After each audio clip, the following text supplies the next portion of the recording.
First episode last క్లైమాక్స్‌లో ఒక revealing point చేసుకుంటున్నారు యాహ్! గదా! యాహ్! అంటే మీ స్క్రీన్ రైటింగ్ అనేది నాకొకసారి చెప్పండి. ఈ క్లిఫ్ హ్యాంగర్స్ మీరెట్లా రాసుకున్నారంటే ఆ!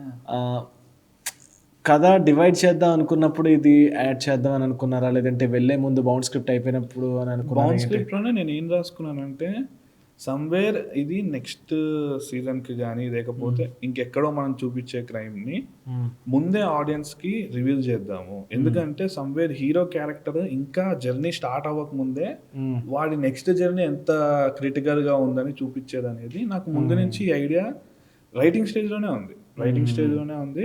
రైటింగ్ స్టేజ్‌లోనే ఖచ్చితంగా సీజన్ 2 స్కామ్ గాని, లేకపోతే హ్మ్. నెక్స్ట్ హ్మ్. జరిగే దాంట్లో ఉండే డిఫికల్టీస్ గాని, ఆ చిన్న హ్మ్. పాజిబిలిటీస్‌ని, ఆ లాజిక్స్‌ని ముందే చూపియాలి అనేది నాకు అది బౌండ్ స్క్రిప్ట్‌లోనే ఉంది. ఏదో ఓకే. సడెన్‌గా స్క్రిప్ట్ అంతా అయిపోయిన తర్వాత అప్పటికప్పుడు యాడ్ జేసి, హ్మ్. హ్మ్. హ్మ్. ఇక్కడో సీన్ పడితే బావుంటదని యాడ్ జేసిందయితే కాదు. అది బౌండ్ స్క్రిప్ట్‌లో అలా రాసుకొని స్టార్ట్ చేసామనమాట. ఓకే. ఎందుకంటే వెబ్ సీరీస్‌లో నేను ఒక చాలా వెబ్ సీరీస్‌లు చూస్తుంటాను గదండీ. హ్మ్. హ్మ్. ప్రతి వెబ్ సీరీస్‌లో ఒక డిఫరెంట్ రైటింగ్ ఉంటది. ఆ!